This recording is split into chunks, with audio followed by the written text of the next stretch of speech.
Hi, everybody. My name is Sarah, Pearls of Wisdom and Food, with Keto, Carnivore, Carnivish ways of eating, and all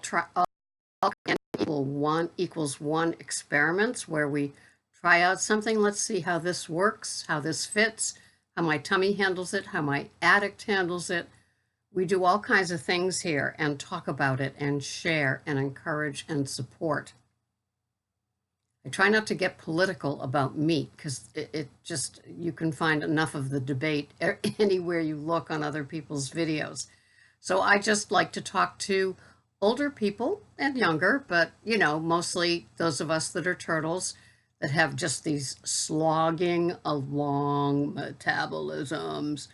And we work on it, we work on consistency, we just keep doing the same thing day after day. We start pulling the joy out of one day, one awake day, and enjoy it, because things can change in a heartbeat, as a lot of us know, especially as we get older and we have families, significant others, and other people that might not take care of themselves, and even ourselves. We can have some consequences from years of naughty eating. I would qualify. For sure, the fact that I didn't end up with a shoebox of meds is pretty amazing, because I certainly abused sugar and white flour and table salt to beat the band, and diet sodas. Oh yes, I was a brat. I had a little Boston whaler boat. I would take my boat over 2 towns over. There was a McDonald's there, right there on the water. It had a dock where you could pull in your boat, tie it up, and I could go inside and order. I didn't like the burgers, which is kind of funny. I was taking speed given to me by my doctor to help the appetite, and I would get 2 large fries and a tab. Yeah, that's what I'd do. I was smoking cigarettes. I was a little hellion at 14 with my tab. Ew, tab and Fresca. Remember those? Oh my God. So everything is fine here. I go, a couple of Facebook pages that I belong to with the Carnivore for Women, Carnivore Tribe, and Keto for Women over 50. I get a lot there, and when I have the extra time, I like to just go down the feed and read what people are up to, and it's still amazing. The results are still amazing, and the medical field is still amazing. Mainstream medical wanting you to still be on statins and still take this and still do that. It's crazy. And so, as I said in a video a while back, I stay in my own lane. I eat what foods work for me, grass-fed when available. Otherwise, it's feedlot from the Brazilian butchery where it's certified Angus beef. I don't know. Do the best we can. I made it to 69. I wasn't eating grass-fed 25 years ago to save my life. So I've made it this far. And so, yeah. Well, this has been, I love my Men's Health. I really do.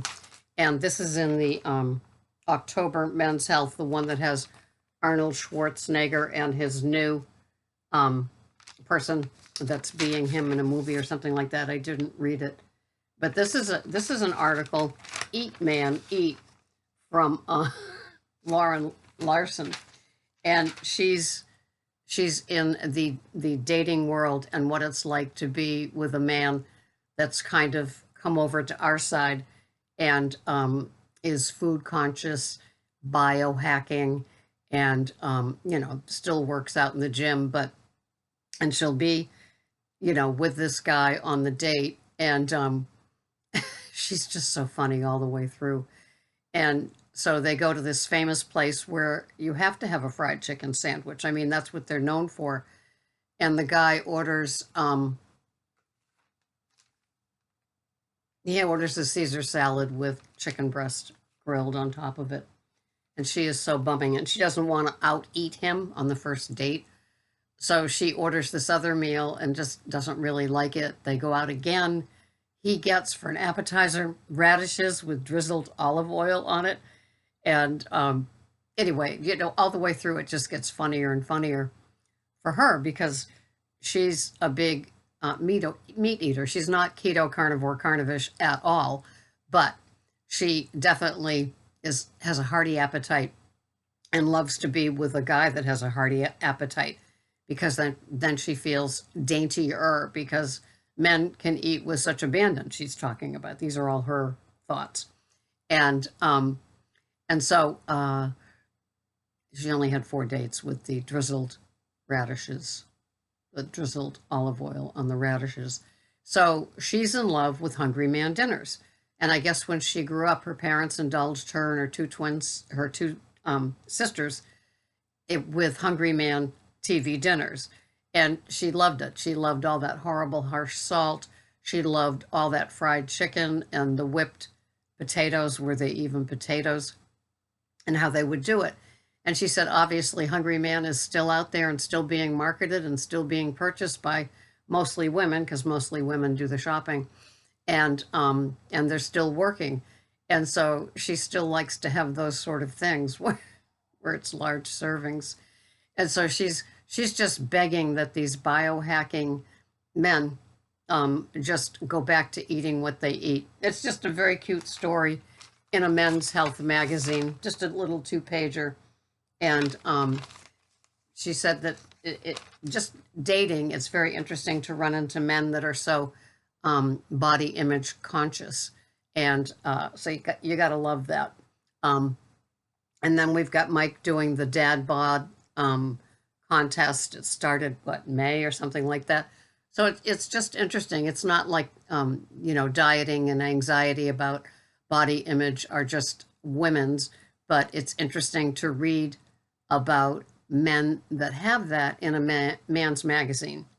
And I've done other little excerpts from Men's Health over the years of doing these videos.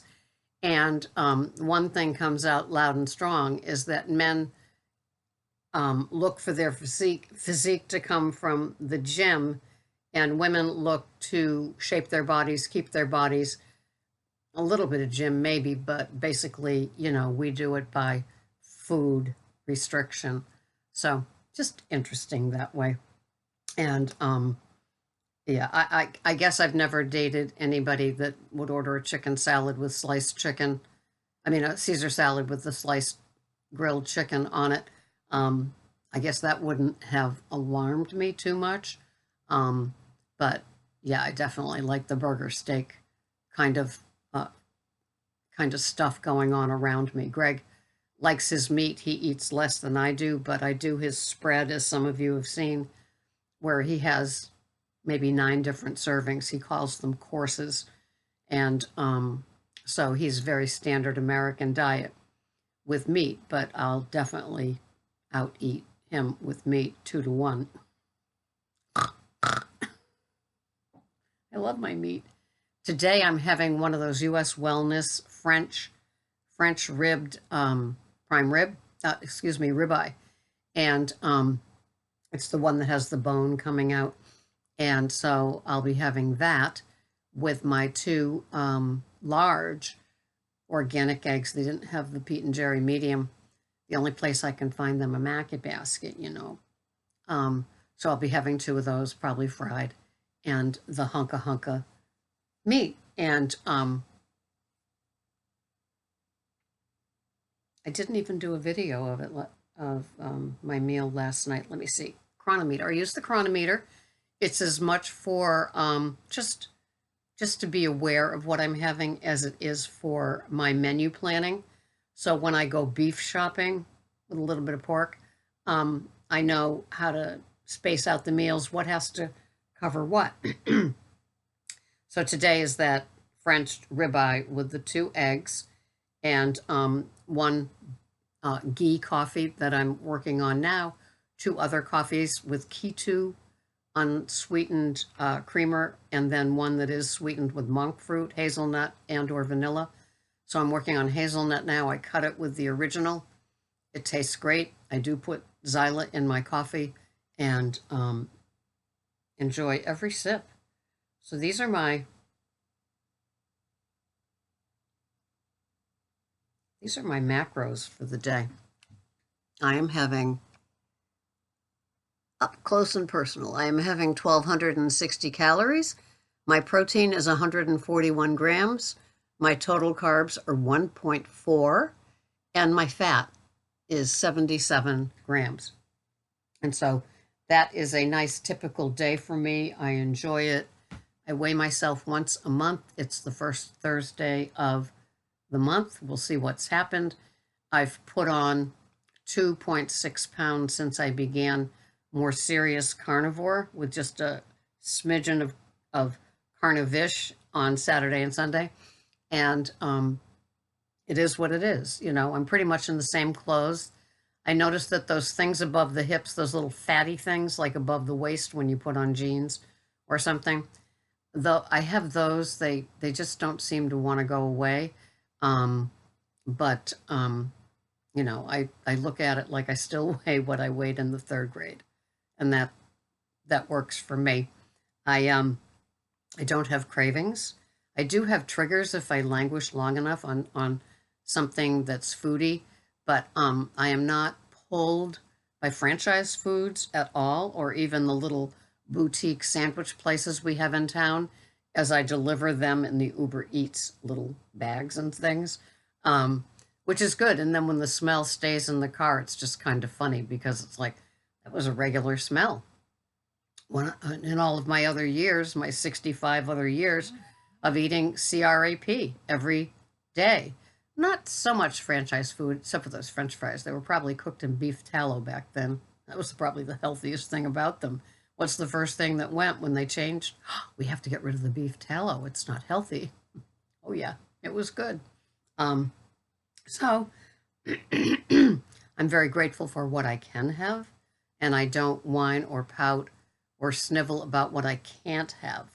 My fathead pizza, which is turning into a pizza pizza with the greatly reduced almond flour, is it's just it works in my food plan. It keeps me from having things that, or having cravings or triggers that I might have had, but I know that once a week I have that. It satisfies, and it's just, you know, cheese and meat mostly.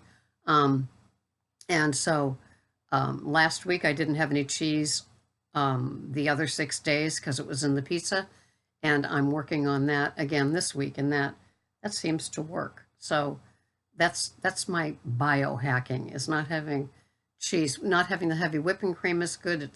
So my creamers are non-dairy. I have the ghee. I say sometimes I have Kerrygold butter in it, but I'm really right now just happy with my ghee and a smidgen of coconut oil in my fatty coffee, the first one of the day. That's my fun from here. I do accountability coaching. If you're interested, email me. My email address is below. It's just the other set of eyes that just kind of, you know, gives you 30 days or more, if you choose, of just being accountable. And there's something about being accountable to somebody else that makes you accountable to yourself. It just happens that way. I love it. And so I hope that it being the day that it is, yeah, it is after the first of the season of eating events, and that all those extra bags of things left over are put someplace else besides your cupboard, that somebody takes them to work, somebody drops them off at somebody else's house that eats them. You know, I hope that they aren't being a menace to your addict, because we don't want that anymore, do we? No. Thank you so much for watching. I couldn't do this without you, and I don't plan on it. I appreciate every one of you and all of your comments. I'll see you the next time. Bye-bye for now.